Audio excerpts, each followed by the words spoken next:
Hi hello മക്കൾസ്, welcome back to Edupod. It's your Munjith sir. മക്കളെ, നമ്മൾ ഇന്ന് നോക്കുന്നത് മൂന്നാമത്തെ പാഠം, കോശം, സെല്ല്.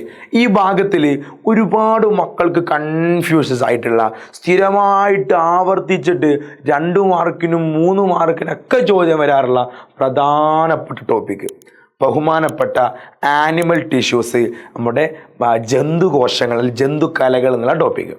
നമുക്കറിയാം, ഈ ക്വസ്റ്റ്യൻ ഉത്തരം ചെയ്തതിന് മുന്നേ മക്കളെ നമുക്ക് എന്ത് ചെയ്യണം, ആ ടോപ്പിക്കിലൂടെ ഒന്ന് പോയിട്ട് വരാം. ആ ടോപ്പിക്ക് പോകുന്നതിന് മുന്നേ മക്കളൊരു കാര്യം ഒന്ന് സൂചിപ്പിക്കാനുള്ളത്, നിങ്ങളുടെ മൂന്നാമത്തെ പാഠമില്ലേ, സെല്ലിൻ്റെ പാഠം, ആ പാഠത്തിൻ്റെ പ്രിപ്പറേഷൻ, എക്സാം പ്രിപ്പറേഷൻ ഇതുവരെ ആയിട്ടുണ്ട്.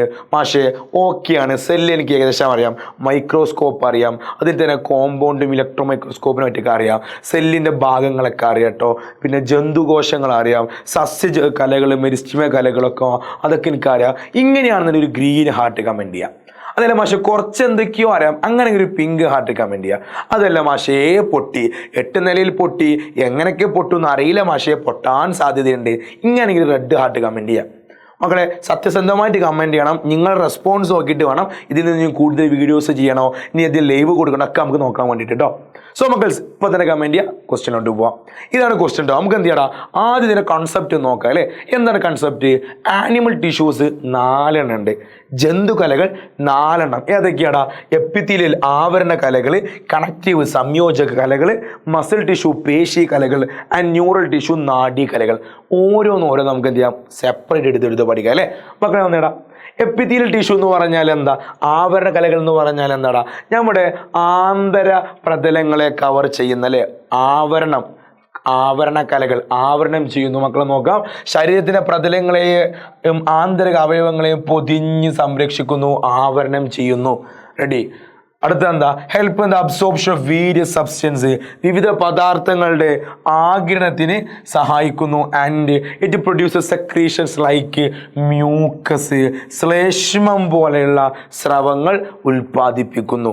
റെഡി അല്ലേ? ഇതാണ് ഒന്നാമത്തെ ജന്തുകല. അടുത്താണ് മക്കളെ എന്ത്, നമ്മുടെ കണക്റ്റീവ് ടിഷ്യൂ അല്ലെങ്കിൽ സംയോജക കലകൾ. ആ പേരിന് ഉത്തരം കിട്ടും. എന്താ മാഷേ കിട്ടുക?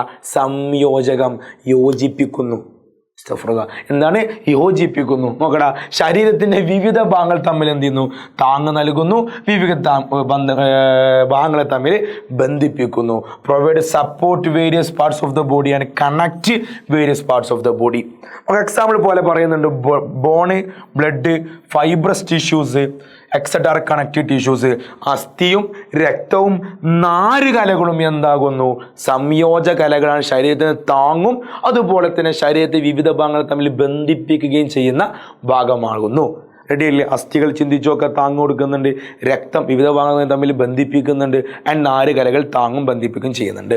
അടുത്തടാ, മസിൽ ടിഷ്യൂ അല്ലെങ്കിൽ പേശി കലകൾ അല്ലേ. പേശി കലകൾ വളരെ സിമ്പിളാണ്. കോൺട്രാക്റ്റ് ചെയ്യാനും റിലാക്സ് ചെയ്യാനും കഴിയുന്ന മസിലുകൾ, സങ്കോചിക്കാനും പൂർവ്വസ്ഥിതി പ്രാപിക്കാനും കഴിവുള്ളവരാകുന്നു. ശരീരചലനത്തെ സഹായിക്കുന്നു, സങ്കോചിക്കാനും പൂർവ്വസ്ഥിതി പ്രാപിക്കാനും കഴിവുള്ള കോശങ്ങളാണ്. ഇതുവഴി എന്ത് ചെയ്യുന്നടാ, ശരീരത്തിൻ്റെ ചലനം സാധ്യമാക്കുന്നു, ബോഡി മൂവ്മെന്റിനെ സഹായിക്കുന്നു. അടുത്തതാടാ, ന്യൂറൽ ടിഷ്യൂസ് അല്ലെങ്കിൽ നാഡീ കലകൾ. ന്യൂറൽ ടിഷ്യൂ എന്ന് പറഞ്ഞാൽ എന്താ, മേക്ക് ഇമ്പൾസ് ട്രാൻസ്മിഷൻ പോസിബിൾ, സന്ദേശവിനിമയം സാധ്യമാക്കുന്നു, ശാരീരിക പ്രവർത്തനങ്ങളെ നിയന്ത്രിക്കുകയും ഏകോപിക്കുകയും ചെയ്യുന്നു. എന്ന് വെച്ചാൽ എന്താ, control and coordinate body activities. ശരീരത്തിൻ്റെ വിവിധ ഭാഗങ്ങളിലോട്ട് മെസ്സേജിനെ കൊണ്ടുപോകുക, അവിടുന്ന് മെസ്സേജിനെ കൊണ്ടുവരിക, അതൊക്കെ ആരെ ചെയ്യുന്നത്, നമ്മുടെ ന്യൂറൽ ടിഷ്യൂസ് ആണ് അല്ലെങ്കിൽ നാഡീകലകളാകുന്നു. ഇതുകൊണ്ടാണ് നമ്മൾ ശരീരത്തിൻ്റെ വിവിധ ഭാഗങ്ങളെ കൺട്രോൾ ചെയ്യുന്നു അല്ലെങ്കിൽ ഏകോപിപ്പിക്കുന്നു എന്നൊക്കെ പറയുന്നത്. ഓക്കെ അല്ലേടാ? ഇത്രയും കാര്യങ്ങളാണ് നമ്മുടെ ടോപ്പിക്കലി കൺസെപ്റ്റ് എന്ന് പറയുന്നത്. ക്വസ്റ്റ്യൻ എന്താ നോക്കിയാലേ, ഇനി താഴെ പറയുന്ന 3 തരം ജന്തുകലകളുടെ ഓരോ പ്രധാന ധർമ്മം വീതം എഴുതുക. മക്കളെ വളരെ സിമ്പിൾ അല്ലേ? ഒന്ന് നോക്കിക്കേ. എപ്പിത്തീലിയൽ ടിഷ്യൂലെ ആവരണ കലകളുടെ ധർമ്മം എന്താ, ശരീരത്തിൻ്റെ ആന്തരഭാഗങ്ങൾ എന്ത് ചെയ്യുക, പൊതിഞ്ഞ് കവർ ചെയ്ത് പ്രൊട്ടക്ട് ചെയ്യുക, സംരക്ഷിക്കുക. അടുത്ത് കണക്റ്റഡ് ടിഷ്യൂ, സംയോജക കലകൾ, ശരീരത്തിൻ്റെ വിവിധ ഭാഗങ്ങൾക്ക് സപ്പോർട്ട് താങ്ങും ആൻഡ് എന്ത് ചെയ്യുന്നു, അവരെ യോജിപ്പിക്കുകയും ബന്ധിപ്പിക്കുകയും കണക്ട് ചെയ്യുകയും ചെയ്യുന്നു. നെർവസ് ടിഷ്യൂ, നാഡീകലകൾ, ശരീരത്തിൻ്റെ അങ്ങോട്ടും ഇങ്ങോട്ടുള്ള എന്ത് ചെയ്യുന്നടാ സന്ദേശവിനിമയം സാധ്യമാക്കുന്നു. വളരെ സിമ്പിളാണ്, പക്ഷെ വളരെ ഇമ്പോർട്ടൻ്റ് ആണ്. ഒരുപാട് മക്കൾക്ക് കൺഫ്യൂഷ്യസ് ആയിട്ടുള്ള ക്വസ്റ്റ്യൻസ് വരുന്ന ഭാഗമാണ്. ഉഷാറായിട്ട് പഠിക്കുക. എന്നാൽ നേരത്തെ ചോദിച്ച ചോദ്യമില്ലേ ഏത് വരെ ആയിട്ടുണ്ട് എന്നുള്ള ആ ചോദ്യം എന്ത് ചെയ്യുക, ഉത്തരം കമൻറ്റ് ചെയ്യുക. ആൻഡ് നിങ്ങളുടെ അഭിപ്രായങ്ങളെ കമൻറ്റ് ചെയ്യുക. നിങ്ങൾക്ക് ഏത് ഭാഗമാണ് കൂടുതൽ അറിയേണ്ടത് അല്ലെങ്കിൽ പഠിക്കേണ്ടത്, ഡൗട്ടുള്ളതൊക്കെ ഭാഗം കമൻറ്റ് ചെയ്യുകയെന്നുണ്ടെങ്കിൽ ആ ഭാഗം പ്രത്യേക വീഡിയോ ചെയ്യും കേട്ടോ. സോ മക്കൾസ്, അടുത്ത ക്ലാസ്സിൽ വീണ്ടും സന്ധിക്കും വരേക്കും വണക്കം. Bye bye.